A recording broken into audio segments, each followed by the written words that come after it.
Dengar, biar ku jelaskan Bang. Pribadi Allah Jelaskan yang dulu. dia Makanya ciptakan itu saya minta adalah penjelaskan roh. dulu. Sudah? Roh Saya dengar dulu. Allah, pribadi Allah yang adalah roh, turun ke bumi dengan perantaraan perawan Bunda Maria dan lahir sebagai Yesus Kristus. Udah, gitu Jangan aja. digeruduk aku Bang ya. Gitu aja kah penjelasannya? Jangan digeruduk aku ya Bang. Iya, iya, lanjut, lanjut. Nah itu. Allah yang adalah roh, pribadi Allah yang adalah roh itu turun ke bumi dengan perantaraan perawan Bunda Maria dan lahir sebagai Yesus Kristus.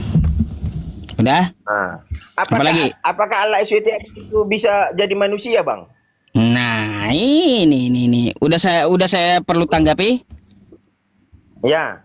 Baik. Pendek-pendek aja menjawabnya, Bang. Nggak usah panjang Anda aja kali. ngomong panjang. Anda Ayo, ngomong panjang, saya pendek. Itu maunya Anda. Nggak bisa bang, ayo. jawaban itu semaunya Anda. Ya nggak bisa. Makanya dengarkan, meskipun panjang, yang penting Oke, masuk oke. ke otak Anda gitu. Ya, jadi gini bang, ya kata Anda, apakah Allah SWT itu bisa jadi manusia? Dan Anda katakan bahwa Tuhan Anda itu roh. Nah di dalam Islam ya bang ya, yang namanya Allah itu menciptakan semua roh. Ya, itu Allah. Jadi kalau Tuhan Anda adalah roh, berarti Anda menyembah ciptaan Tuhan kami. Tuh catat dulu ya. Berarti Anda telah menyembah ciptaan Tuhan kami. Ya. Terus poin kedua, apakah Allah bisa menjadi manusia?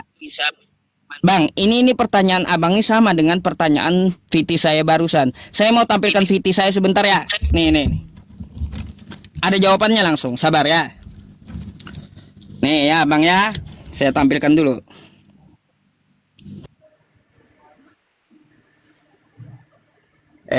Bukan ini. Ini bang. Islam itu ya maha kuasa nggak? Maha kuasa. Maha kuasa itu apa?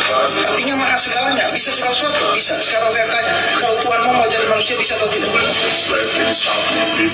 Hai umat Islam, bisakah Tuhan Anda menjadi manusia? Karena kalau dia berkuasa, bisa jadi apa saja. Hai umat Kristen, bisa nggak Tuhan Anda jadi iblis? Atau Tuhan Anda yang maha segalanya, bisa nggak menjadi bukan Tuhan? Jadi, di sini yang namanya maha segalanya bukan bisa atau tidaknya. Tetapi pertanyaan terhadap Tuhan itu, apakah pantas atau tidak? Bukan bisa atau tidak. Mari kita lihat pernyataan dia. Tuhan dia bisa jadi manusia. Kita ambil diri kita yang sebagai manusia. Yang ciptaan ini, ya, manusia ini. Jika makan nasi, apakah pantas? Pantas jawabannya jika manusia makan nasi. Tetapi manusia ini jika makan kotoran, apakah pantas? Jawabannya tidak pantas. Bagi manusia saja ada yang tidak pantas, apalagi bagi Tuhan. Apakah pantas Tuhan jadi manusia? Jawabannya tidak pantas. Tidak pantas Tuhan itu dilahirkan oleh manusia. Tidak pantas Tuhan itu dikandung oleh manusia. Tidak pantas Tuhan itu disusui manusia. Dan tidak pantas Tuhan itu kalah dengan ciptaannya. Pakai otak. Tuhanmu itu orang Islam itu. Ya itu bang jawabannya. Apakah bisa jadi manusia? Bukan masalah bisa jadi ini bisa jadi itu Tuhan itu, tapi pantas atau tidak gitu dia jadi manusia. Maka jawaban saya tidaklah pantas Tuhan jadi manusia.